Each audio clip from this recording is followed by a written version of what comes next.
তো আমরা এখন এসেছি পুরনো মাওয়া ঘাটের যেই জায়গাটা আছে সেখানে। এগুলো হচ্ছে 1850 করে চাইতেছে, আর কমাবেন না ভাই? মাছ তো নরম মনে হইতেছে ভাই, বরফে থাইকে যদি এত নরম হয় তাহলে কত দিন কন না কইতেছে আমাদের কমায় কমায় বলেন। সো আমরা এটা হচ্ছে কিনছি, বেগুনও কাটা হচ্ছে, একদম ইনস্ট্যান্ট আমাদেরকে এখন রান্না করে দেওয়া হবে। সৃষ্টিতে তোমায় করি খোঁজ, আমারই ধ্যানে জ্ঞানে রোজ, শুধু তোমারই ভাবনা। দেখতে কিন্তু খুবই সুন্দর লাগতেছে, অসাধারণ। ভাই লেজ ভর্তায় কি কি দেন আপনি? তোমাকে তো আমরা চলে এসেছি মাওয়া রিসোর্টে, এটা হচ্ছে মাওয়ার একদম কাছে। এই যে আর পুকুর পাড়টা খুবই অসাধারণ, বিশাল বড় জায়গা। আসসালামু আলাইকুম ওয়া রাহমাতুল্লাহি ওয়া বারাকাতুহু। বন্ধুরা, this is Saifur Rahman Azim and welcome back to another blog. আশা করছি সবাই অনেক অনেক ভালো আছেন। সো আজকে দীর্ঘদিন পরে বাংলাদেশে আমি আবারও একটি ব্লগ শুরু করতে যাচ্ছি। মাঝখানে আপনারা আমার থাইল্যান্ডের অনেকগুলো সিরিজ দেখেছেন। সো থাইল্যান্ডের সিরিজ শেষ হওয়ার পরে কাশ্মীরের কিছু সিরিজ ছিল, কাশ্মীরের ভিডিওগুলো প্রায় শেষ হতে চলেছে, আরও সম্ভবত 2টা এপিসোড আপনারা পাবেন। সো আজকে আমরা হচ্ছে একটু আমি, তারপর আমাদের জিতু ভাই এবং আমাদের 2জনের ফ্যামিলি, আমরা সবাই যাচ্ছি হচ্ছে মাওয়া। ওই যে জুনায়েদ জায়েদ চলে আসছে। সো মাওয়া যাব, যদি সময় থাকে পদ্মা সেতু ঘুরে দেখব, আর হচ্ছে এই টুকটাক খাওয়া দাওয়া সবসময় যা হয়। তো চলেন, ওয়েলকাম জানাচ্ছি আপনাদের সবাইকে আমাদের নতুন আরও একটি ব্লগে। যদি এখনও আমাদের ব্লগ চ্যানেলটি আপনারা সাবস্ক্রাইব না করে থাকেন তাহলে অবশ্যই সাবস্ক্রাইব করবেন। আর হ্যাঁ, ফেসবুক পেজ থেকে যারা ভিডিও দেখছেন তারা ফলো করতে ভুলবেন না। তো গাড়িটা প্রথমে হচ্ছে মুছবো, তার আগে একটা ছোট্ট কাজ আছে। কাজটা হচ্ছে আমাদের গাড়ির ওয়াইপারের পানি শেষ হয়ে গেছে। তো ওয়াইপারের পানিটা ভরার আগে আমাদের কাছে ওয়াইপারের পানিতে দেওয়ার একটা উপাদান আছে, যেটা দিলে ওয়াইপারের পানিটা একটু শ্যাম্পুর মতো বা হচ্ছে সাবানের ইয়ের মতো কাজ করে, যেটা আসলে গ্লাসটা আরও সহজেই ক্লিন করে। তো এই জন্য এই 2টা হচ্ছে নিয়ে নিচ্ছি। নিয়ে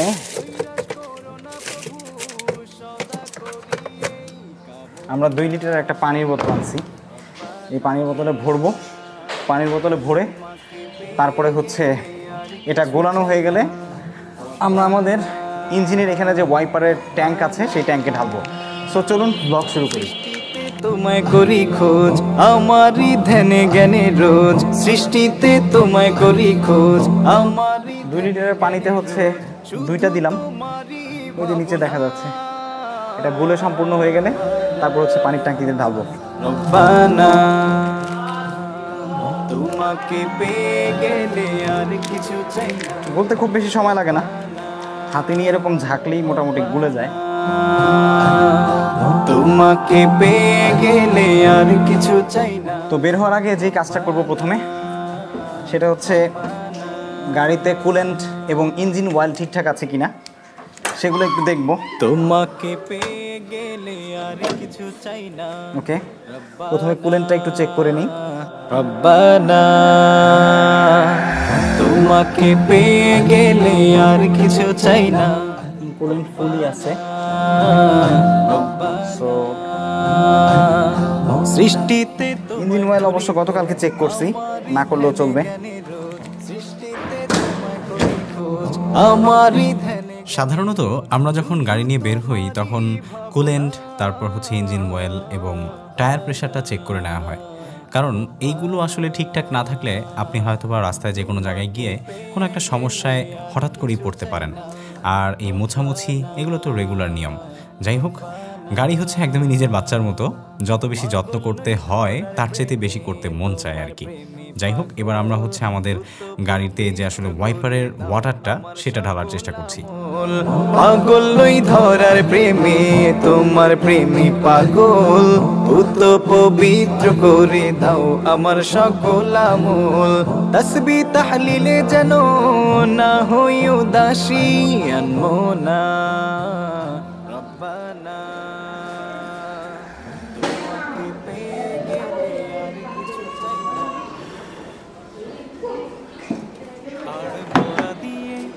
আলসে ভোরে ভেঙেছে ঘুম,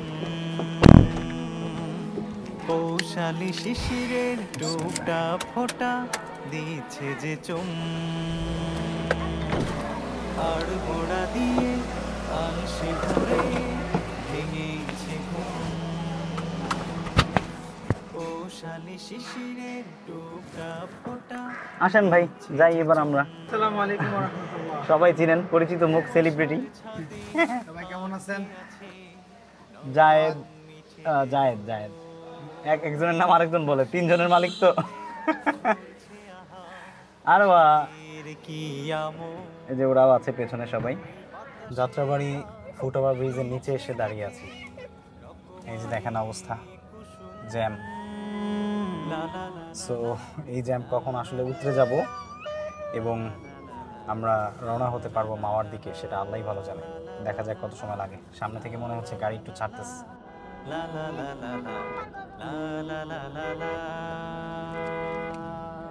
কুটুম পাখির সাথে কোরাস কায় পান করফিঙে, বাড়ির মাচায় হাসে। অবশেষে আমরা হচ্ছে যাত্রাবাড়ির ঝঞ্ঝাট পার হয়ে এখন মাওয়ার পথে। ঘন্টায় 80 কিলোমিটার বেগের রাস্তায় আমরা এখন 78 চালাচ্ছি, মাঝে মাঝে 80 ছুঁই ছুঁই। তো দেখা যাক কতক্ষণ সময় লাগে আমাদের যেতে। ছোটবেলা যখন মাওয়া হয়ে বাড়ি যেতাম, তখন মাওয়া হয়ে বাড়ি যাওয়ার এই পথ এতটা সুগম ছিল না। রাস্তায় কেটে যেত ঘন্টার পর ঘন্টা বাসের জ্যামে, এবং ফেরি ঘাটে কেটে যেত সময়ের পর সময় ফেরির অপেক্ষায়। তারপরও দিনগুলো ছিল স্বপ্নময়। এদিকের রাস্তাগুলো আসলে এত সুন্দর করা হয়েছে যে বলা বাহুল্য। সত্যি অসাধারণ, ড্রাইভ করেও অনেক মজা লাগতেছে। বারবার গাড়ি আসলে মনে হচ্ছে যে উঠে যাবে, মানে গতিসীমা অতিক্রম করবে, কিন্তু চেষ্টা করতেছি গতিসীমার মধ্যেই থাকার। যাই হোক, আমার বাড়ি যাওয়ার পথ এটা। আমাদের গ্রামের বাড়ি যাওয়া এখন খুবই সহজ, যদিও পদ্মা সেতু হওয়ার পর থেকে এ পর্যন্ত একবারও আসলে যাওয়া হয়নি। তবে আজকে ইনশাআল্লাহ আমরা পদ্মা সেতুতে উঠব। পদ্মা সেতুর ওপার থেকে, পদ্মা নদীর ওই পার থেকে আমরা ঘুরে আসবো আবার। দেখি যদি সময় হয় ভাঙা পর্যন্ত যেতে পারি, দেখা যাক কি হয়, কতটুকু সময় লাগে। খুব বেশি সময় লাগবে না। আমার এই রাস্তাটা দেখে আসলে বারবার মনে পড়ে যাচ্ছে কাশ্মীরের শ্রীনগরের রাস্তার কথা।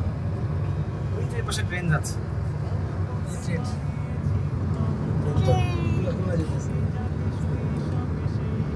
কাশ্মীরের শ্রীনগরের রাস্তাটা অনেকটা এরকম।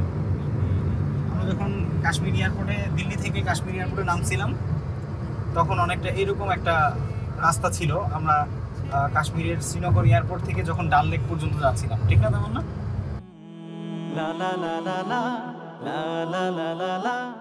দেখতে দেখতে চলে এলাম মাওয়ার টোল প্লাজায়। এখানে 750 টাকা দিয়ে আমরা পদ্মা সেতু পাড়ি দেওয়ার জন্য প্রথমেই টোল রসিদ নিয়ে নিলাম। টোল রসিদ নিয়ে আমাদের গাড়ি ছুটে চলেছে পদ্মা সেতুর উপরেই চলে যাচ্ছে একটি ট্রেন, যা আমাদেরকে দৃষ্টিনন্দন আরও একটি সুন্দর দৃশ্য দেখিয়েছে, যা পদ্মা সেতুর এই ভ্রমণটাকে যেন আরও পূর্ণতা এনে দিয়েছিল। আমরা পদ্মা সেতুর উপরে আছি, আলহামদুলিল্লাহ। দীর্ঘদিন হয়েছে পদ্মা সেতু উদ্বোধন হয়েছে, কিন্তু আমরা এই পর্যন্ত কখনো আসিনি। বহুবার জিতু ভাই বলছে আমাকে যে ভাই চলুন ঘুরে আসি, জিতু ভাইয়ের মোটরসাইকেল দিয়ে, কিন্তু তামান্নাকে রেখে আমি আসিনি আসলে। তো এই জন্য এখন তামান্নার সাথে আছে, এই মুহূর্তে ভিডিও করছে তামান্না। So, এই জন্য এখন পদ্মা সেতুতে আসার পূর্ণতা পাওয়া গেল আর কি। মাশাআল্লাহ। রহমান তুমি প্রভু সুবহান। সো আমরা এখন আছি শরীয়তপুরে। মাওয়া ঘুরতে এসে মোটামুটি পুরো বৃহত্তর ফরিদপুর বিভাগের শরীয়তপুর এলাকায় আছি এখন। এই যে সবাই গাড়ি থেকে একটু নামতেছে, নেমে তারপরে হচ্ছে একটু রেস্ট করবে। খুবই সুন্দর জায়গা, আলহামদুলিল্লাহ। ভাই কেমন লাগতেছে? হ্যাঁ মাশাআল্লাহ, রাস্তাটা খুব সুন্দর। রাস্তাটা খুব আমাদের সুন্দর আপারে ছিল। একটা জিনিস সুন্দর আর কি, মানে ভালোটা তো ভালো বলতে হবে, যেটা খারাপ তো খারাপই। বাকি ওনার বড় বড় অবদানের মধ্যে একটা অবদান, মানে আমাদের এই পদ্মা সেতু এবং আমাদের এই ফরিদপুর এক্সপ্রেসওয়ে রাস্তা। যাওয়ার বেটা 1 বছর বয়সেই আইসা পড়ছো ফরিদপুর, হ্যাঁ? লক দিয়ে দিছি, লক করে দিছি। ও ঢুকবো আবার। আর তোমার জামা কই জায়েদ? তো আমরা এখানে নামছিলাম, নাইমা ভাবতেছিলাম যে ওরা আবার মনে করে নাকি যে এই বাড়িতে আমরা মেয়ে দেখতে আসছি। ছেলে মেয়ে, মেয়ে তো আমাদের সাথে। ও মেয়ে সাথী আছে না, ছেলে দেখতে আসছি। জায়গাটা মোটামুটি সুন্দর কিন্তু গরম। তো এই উসিলা ইঞ্জিনটাও একটু ঠান্ডা হোক, ভাবলাম যে একটু দাঁড়াই আমরা। একটু বাতাস নাই, ঠিক না? এই যে কন্যা আছে এখানে, আমাদের কন্যার বিয়ে কিছুদিন পরে। নিজে বানানো কাকার হাতে। এই যে জিতু ভাই কাকার হাতের বানানোর আইসক্রিম নিয়ে আসছে। এই যে কাকা বানাচ্ছে। এই যে ফরিদপুরের স্পেশাল আইসক্রিম খাচ্ছে সবাই।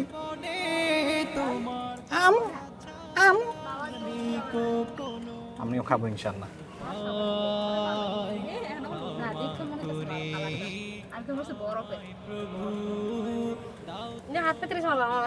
ভাই সবার লেগে লইন, সবাই খাইবো এখন। তো আমরা চলে এসেছি মাওয়া রিসোর্টে। এটা হচ্ছে মাওয়ার একদম কাছে। এই যে আরো কেমন লাগতেছে? ভালো। তো এখান থেকে হচ্ছে টিকিট পারচেজের জায়গা। ভাই টিকিট কাউন্টার কি এটা না? 100 করে এন্ট্রি না? 100 টাকা করে পার এন্ট্রি। জাওয়াদ, ওই যে জাওয়াদ হচ্ছে বাবার কোলে। সুন্দর এই পরিবেশে দারুণ একটা সময় এসেছি। মাত্র আসরের নামাজের আজান পড়লো। এইখানে যে কত সুন্দর পুকুর, ঘাটলা আছে। রাত যখন মেঘের কপালে ওই জোছনার চুম, তুমি ডেকে পুকুর পাড়টা খুবই অসাধারণ, বিশাল বড় জায়গা। চুপি চুপি মনে 100 বিঘার মতো নাকি জমি। সো একদম শান্ত পরিবেশ, খুবই ভালো লাগছে। তুমি সাড়া দিও। আসলে একদম শহরের কাছে, পদ্মার পাশে এরকম একটা জিনিস মানুষকে এসে রিল্যাক্সিংয়ের জন্য খুবই বেশি দরকার। তামান্নার প্রেগনেন্সিতে বেস্ট ট্যুর ছিল শ্রীমঙ্গল। আমাদের দ্বিতীয় কন্যা সন্তান হয়েছে, আপনারা অনেকেই হয়তো বা শুনেছেন। আরিশা রেখেছি তার নাম। আরিশা যখন পেটে ছিল তখন আমরা শ্রীমঙ্গলে গিয়েছিলাম, আর তখন কোনো প্রকারের ভ্লগ করিনি, সম্পূর্ণ সময়টা আমরা এনজয় করেছি। যাই হোক, তারপর আমরা চলে এসেছিলাম, এটা হচ্ছে তামান্নার সেকেন্ড ট্যুর, মাওয়া রিসোর্ট এবং মাওয়া ঘাটে ইলিশ খাওয়ার জন্য। তো এখানে এসে আমরা সুইমিং পুলে পোলাপান একটু গোসল করতে চেয়েছিল, কিন্তু আসলে আমরা এত দেরি করে এসেছিলাম যে সেই সুযোগটা আর মেলেনি। কিছুক্ষণের মধ্যেই আসলে সুইমিং পুল বন্ধ হয়ে যাবে, সেই জন্য আমরা আর সুইমিং পুলের টিকিট কেটে এই 5-10 মিনিটের জন্য আর ঢুকিনি সুইমিং পুলে। জাওয়াদ, জাওয়াদ, আচ্ছা আচ্ছা, তুমি সাড়া দিও। রাত যখন জাওয়াদ। আসলে ছোট বাচ্চারা থাকলে যেখানেই যাক না কেন সেই জায়গাটার প্রাণকেন্দ্র হয়ে ওঠে ওই বাচ্চাটি। যাওয়াদও আমাদের জন্য তেমনই ছিল। কিছুক্ষণ পর জুনায়েদ সুইমিং পুলে গোসল করতে না পেরে মন খারাপ করলেও এখানে এসে আসলে তার হয়তো বা একটু ভালো লাগছে, পাশে লাগানোর চেষ্টা করছে। বিগলিত এই অন্তরে জুনায়েদ, এই পলিথিনের এটাতে আইসো না, কালোটার মধ্যে থেকো। প্রেম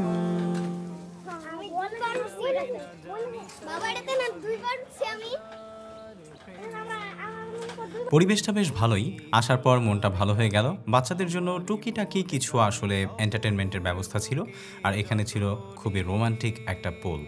এই পুলে আপনি ছবি তুলেও মজা পাবেন, দাঁড়িয়েও সময় কাটাতে পারবেন। এইখানে হচ্ছে ওই যে মাছ ধরার জন্য বিট বানানো হচ্ছে। 15 তারিখে থেকে নাকি এখানে মাছ ধরা যাবে, তবে আগে থেকে এটা বুকিং দিয়ে নিতে হয়। আমি জিজ্ঞেস করলাম যে মাছ ধরার ব্যবস্থা আছে কিনা, বললো যে মাছ ধরতে পারবেন কিন্তু আগে থেকে বুকিং দিতে হবে।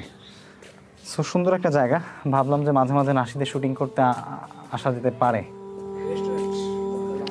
এই যে লঞ্চের ব্যবস্থা আছে সম্ভবত যারা থাকে, এবং এখানে আলাদা রিজার্ভ রুম নেওয়া যায় বিভিন্ন প্রাইসে, এসি নন এসি আছে, আপনারা চাইলে এসে সেটা নিতে পারবেন। এই যে মাওয়া রিসোর্টের টিকিট 100 টাকা করে পার পারসন ভিজিটর্স এন্ট্রি, আর হচ্ছে শিশু পার্কে হচ্ছে প্রত্যেকটা রাইডের জন্য আলাদা আলাদা। আর এখানে বাইরের খাবার শুনেছি অ্যালাউড না, বাইরের খাবার অ্যালাউ না। আপনি হচ্ছে এখানে এসে, এখানে ভেতরে হচ্ছে খাবারের রেস্টুরেন্ট আছে, তারপরে ক্যাফে আছে, সেখান থেকে খেতে পারবেন চাইলে। তুমি সাড়া দিও,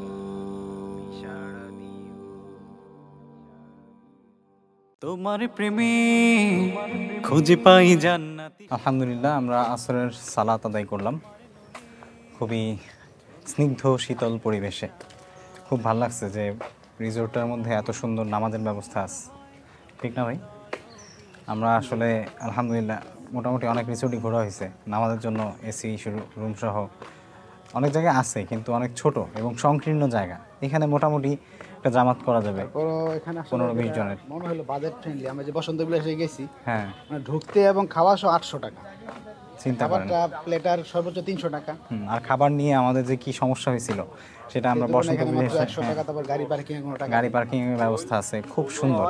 মানে সত্যি একদম আপনি আসলে বিশাল বড় জায়গা, আপনার মোটামুটি মন শান্ত হয়ে যাবে ফ্যামিলি নিয়ে আসার জন্য, বন্ধু বান্ধব নিয়ে আসার জন্য, বা হচ্ছে আমাদেরকে এত ভালো লাগছে, আমরা এই জন্য মানে শুটিং করার জন্য এখানে বেদনায় কর্তৃপক্ষের সাথে কথা বলে যাবো। তুরন্ত দেখেন কত সুন্দর, দেখলেই একটা শান্তি শান্তি ভাব চলে আসে।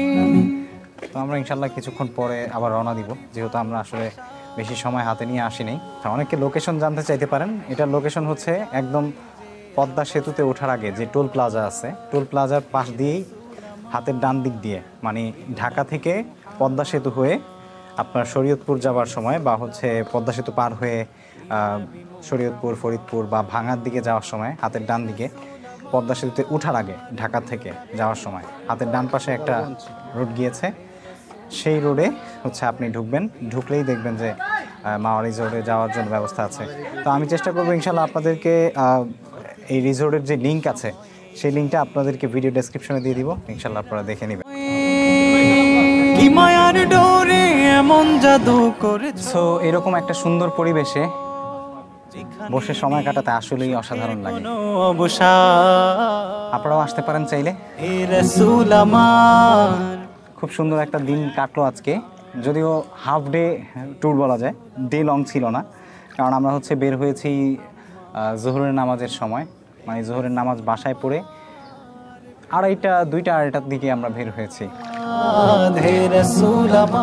পানিটা গরমও না আবার ঠান্ডাও না, মোটামুটি একদম শীতলও না, আবার হচ্ছে কাপড় নিয়ে আসলে এই পুকুরে গোসল করা যেত। সুইমিং পুলের চাইতে পুকুরে গোসল করে মজাটা আরো বেশি।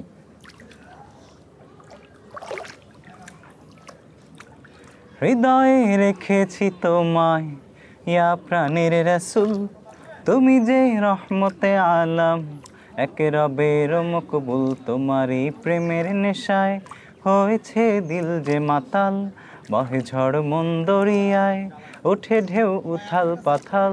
তুমি যে গোল বাগিচার ফুল, বেহেশতের বুলবুল। হৃদয়ে রেখেছি তোমায় ইয়া প্রাণের রাসূল, তুমি যে রহমতে আলম, এক রবের মকবুল। হৃদয়ে রেখেছি তোমায় ইয়া প্রাণের। যাই হোক, অবশেষে একটা কথাই বলতে চাই, আপন মানুষদের সাথে সময় কাটালে সত্যিই কিন্তু এই সময়ের কোনো মূল্য কখনো আপনি বুঝতে পারবেন না, তবে সেটা আপনার জীবনকে আসলেই রঙিন করে দেবে।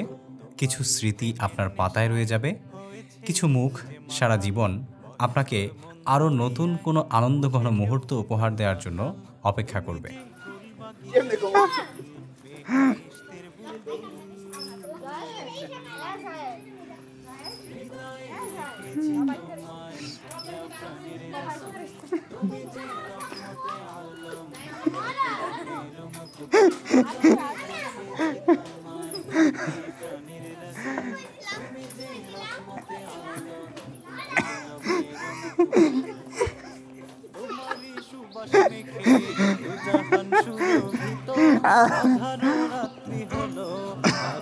শোভিত তোমারই সুবাস মেখে দুজাহান সুরভিত ব্যথা পাইবা বাবা, ব্যথা পাইবা। রাত্রি হলো তারকা শোভিত তোমারই নূরের ছটায় করে নিখিল যে তো আমরা এখন এসেছি পুরনো মাওয়া ঘাটের যেই জায়গাটা আছে সেখানে। এখানে রূপালী ইলিশ নামের একটা রেস্টুরেন্টে আমরা হচ্ছে ইলিশ খাওয়ার জন্য এসেছি। আর প্রজেক্ট হিলসা যেটা ছিল ওই পাশে আমরা সেটা রেখে এসেছি, সেটাতে কিছু খাবো না। গাড়িটা এখানে পার্ক করলাম। সো এখন হচ্ছে যাই ভিতরে খাওয়া দাওয়া করি, দেখি কী আছে এখানে ভিতরের অবস্থা। সো এখানে ঢোকার পরে অনেক রকমের ভর্তা আছে, এই যে রূপচাঁদা ভর্তা, ইলিশ ভর্তা, কালো জিরা ভর্তা, বাদাম ভর্তা, আলু ভর্তা, শুটকি ভর্তা, টাকি ভর্তা, চিংড়ি মাছ ভর্তা। এইখানে হচ্ছে সরিষা ইলিশ, আর এটা হচ্ছে এখানে কিছু অন্যান্য আইটেমস আছে, করলা ভাজি, আলু ভাজি। হৃদয়ে রেখেছে তোমায় ইয়া প্রাণের রাসূল তুমি যে রহমতে আলাম যে ইলিশ আছে এটা হচ্ছে একদম ইনস্ট্যান্ট ভেজে দেবে।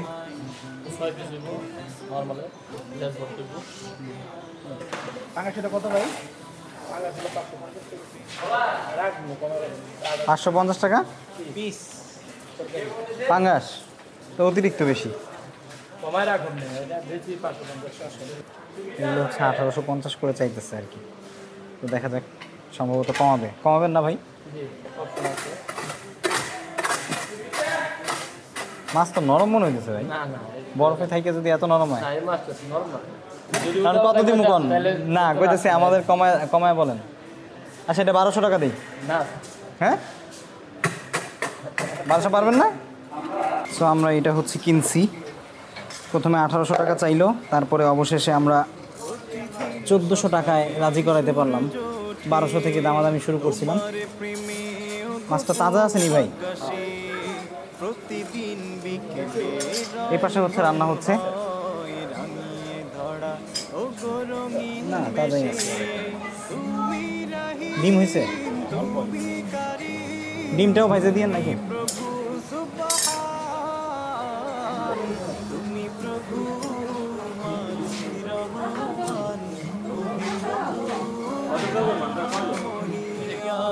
তুমি প্রভু মালিক রহমান ও হে প্রভু। এখানে আবার ইয়ে আছে আপনার হচ্ছে পেঁয়াজ ভর্তা আছে। পেঁয়াজ ভর্তাটা 100 টাকা, 200 টাকা হাফ ফুল। আচারি সালাদ আছে, তারপরে পেঁয়াজ বেরেস্তা আছে হাফ ফুল। সরিষার তেলটা হচ্ছে নিজেদের কিনে নিতে হয়, মানে আপনাকে যেই সরিষার তেলে ভেজে দিবে সেই সরিষার তেল দিয়ে এখানে ভেজে দিবে। আমরা হচ্ছে সাথে বেগুন ভর্তা নিছি, বেগুন ভাজি। এক একটা বেগুন ভাজি হচ্ছে আপনার ইয়ে করে 25 টাকা করে। এই যে বেগুনও কাটা হচ্ছে, একদমই ইনস্ট্যান্ট আমাদেরকে এখন রান্না করে দেওয়া হবে। কি বানান ভাই? লেজ ভর্তা। তো এখানে আগে যে তেলটা ছিল সেই তেলটা হচ্ছে উনি ফেলে নিচ্ছে, কারণ হচ্ছে আমরা আলাদা তেল নিয়ে নিয়েছি। তেলের জন্য 100 টাকা হচ্ছে নিয়েছে, যেই তেলে আমাদেরকে 110 টাকা, তেলের জন্য 110 টাকা নিচ্ছে। আর এই যে ইলিশ হচ্ছে 1400 টাকা। এখন আগের তেলটা ফালায় নিচ্ছে, আমাদেরকে একদম নতুন তেলে ভেজে দিবে। তো এখানকার মজাটাই হচ্ছে এইটা যে একদমই ইনস্ট্যান্ট আপনাকে হচ্ছে ভেজে দিচ্ছে। তারপরে আমরা যেই তেলটা কিনলাম সেই তেলটা হচ্ছে এখানে সম্পূর্ণ ঢেলে দিল, আর এই তেলটা দিয়েই আমাদের মাছটাকে ভাজা হবে। এবার হচ্ছে মশলা মাখানোর পালা। আমাদের মাছের সাথে মশলা দিয়ে বেগুনগুলোকেও মাখিয়ে নিচ্ছে, আর সেই সাথে আমরা দুটো ডিম পেয়েছি, সেই ডিমগুলো কিন্তু আসলে ভাজা হবে। নয়নাভিরাম দেখে জুড়ায় প্রাণ, তোমার নামে গো সব ভালো হয় যেখানে। শুরু হয়ে গেল ভাজা আমাদের সেই আকাঙ্ক্ষিত ইলিশ। যদিও ইলিশ আমরা বাসায় ভেজে খাই, কিন্তু মাওয়া ঘুরতে এসে ইলিশ ভেজে খাওয়ার ইনস্ট্যান্ট যে একটা মজা, যে একটা ফিল, সেটা সত্যিই আলাদা। দেখতে কিন্তু খুবই চমৎকার লাগছে। ও হে প্রভু মহামহিয়ান, তুমি প্রভু মালিক রহমান। ও হে প্রভু মহামহিয়ান। প্রতিদিন সকালে সূর্য ওঠে। ওয়াও, অল্প কিছুক্ষণ ভাজার পরেই দেখুন কত সুন্দর কালার হয়ে এসেছে, সত্যি লোভনীয় এবং সুস্বাদু লাগছে। রংধনু হয় রাঙিয়ে ধরা ও গো রঙিন বেশে, তুমি রহিম তুমি কারিম তুমি প্রভু সুবহান। টেঙ্গা ইলিশ ওই যে মনে করেন যে স্বাদ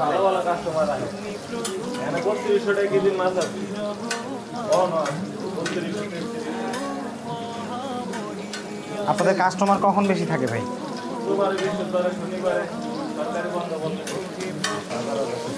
তো আমাদের ভাজা মোটামুটি প্রায় অর্ধেকের মতো হয়ে গেছে।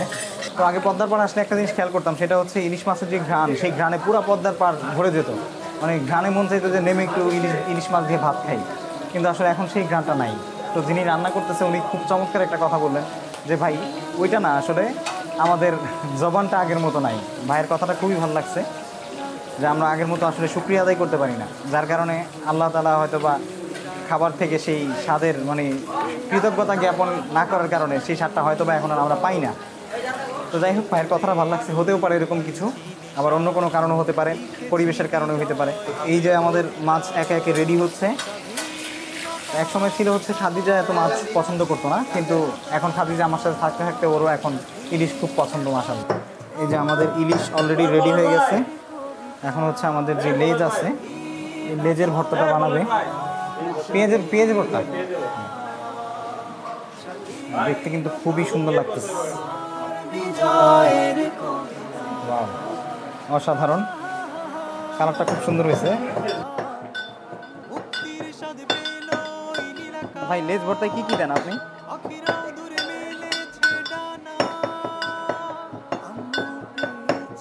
প্রথম হচ্ছে কাঁটাটা হচ্ছে আলাদা করে নিচ্ছে, কাঁটা সবগুলো এখানে রাখছে।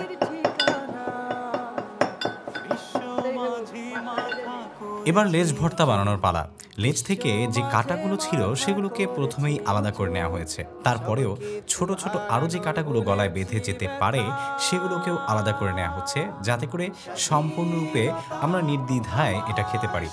সেই সাথে এখানে কিছু মরিচও অ্যাড করা হলো, ধনেপাতা, লবণ, পেঁয়াজ, এছাড়াও তাদের স্পেশাল কোনো রেসিপি। অল্প দিয়েন, তেল বেশি দিয়েন, অল্প দিয়েন ভাই, বেশি দিয়েন না। না না, আর দিন। লেজ ভর্তার মধ্যে কিন্তু আপনার মাছটা যেই তেলে ভাজা হয়েছে বা বেগুনটা যেই তেলে ভাজা হয়েছে, সেই তেলটা ইলিশের একটা ফ্লেভারড কিন্তু তেল হয়ে গেছে। আর আপনার এই লেজ ভর্তার মধ্যে সেই তেলটাই কিন্তু একটু দেয়া হয়। ওই পাশে আরও একটু আসলে দোল খাচ্ছিল, সময় পার করছিল, এনজয়ও করছিল। আর এদিকে আমাদের লেজ ভর্তাও রেডি। এখন লেজ ভর্তার পর আমাদের জন্য তৈরি করা হচ্ছে পেঁয়াজ ভর্তা। পেঁয়াজ ভর্তাটা কিন্তু অবশ্যই আপনারা কেউ মিস করবেন না, সত্যি অসাধারণ ছিল। আর এই জন্য যতবারই আমি মাওয়া ঘাটে এর পরে যাব, আমি চেষ্টা করব পেঁয়াজ ভর্তা যেন কখনোই মিস না হয়। এর আগের বার হয়তো একবার মিস হয়ে গিয়েছিল, যার কারণে আমার খেয়াল ছিল না পেঁয়াজ ভর্তার কথা। ধর্মের মানুষ মিলে আনবো সফলতা। মাওয়ার পুরনো ঘাটের এপাশে অনেকগুলোই ইলিশ খাওয়ার মতো জায়গা আছে, আবার একদম নদীর গা ঘেঁষে ঘাটের পাশেই রয়েছে অসংখ্য দোকান। এই হচ্ছে আমাদের ইলিশ ভাজা, সেই সাথে পেঁয়াজ ভর্তা, ইলিশের লেজ ভর্তা। এটা কি শুটকি ভর্তা? দুইটা শুটকি, ডাল, ওইখানে আরও হরেক রকমের ভর্তা আছে। সো যেভাবে খায়। এবার ইলিশ খাওয়ার পালা। আমরা এখানে সবাই আসলে ইলিশ খাবো না, কারণ হচ্ছে অনেকের অ্যালার্জি আছে ইলিশে।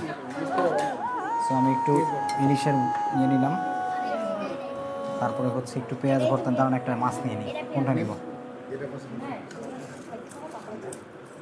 অনেক মাছ আছে, তো একটা ইলিশ নিয়ে নিলাম। এই যে একটা বেগুন ভর্তা, এখানে হচ্ছে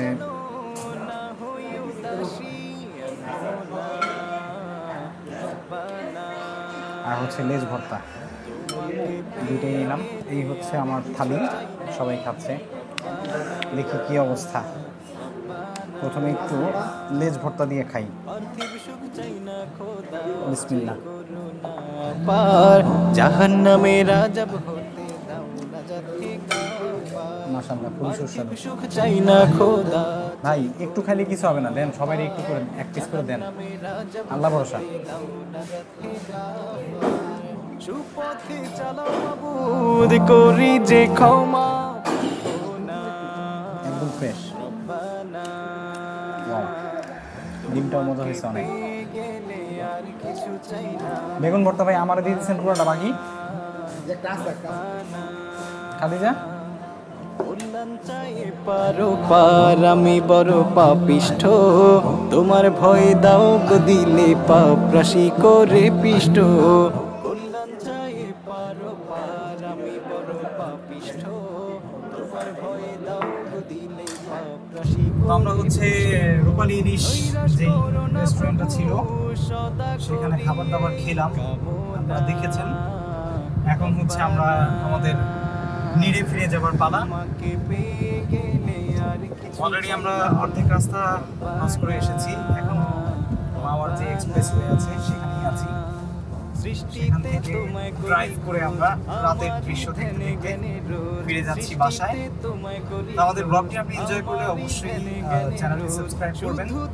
আর হ্যাঁ, এই ব্লগে আপনাদের সাথে কিন্তু আমি কাশ্মীর এবং হচ্ছে থাইল্যান্ডের কয়েকটা জায়গার ব্যাপারে কথা বলেছি।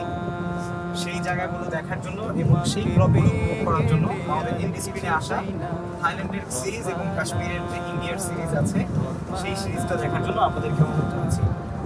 চ্যানেলে নতুন হলে সাবস্ক্রাইব করবেন, ফেসবুক পেজ থেকে ভিডিও দেখে থাকলে ফলো করতে পারবেন। দেখা হচ্ছে পরবর্তী ব্লগে। আসসালামু আলাইকুম।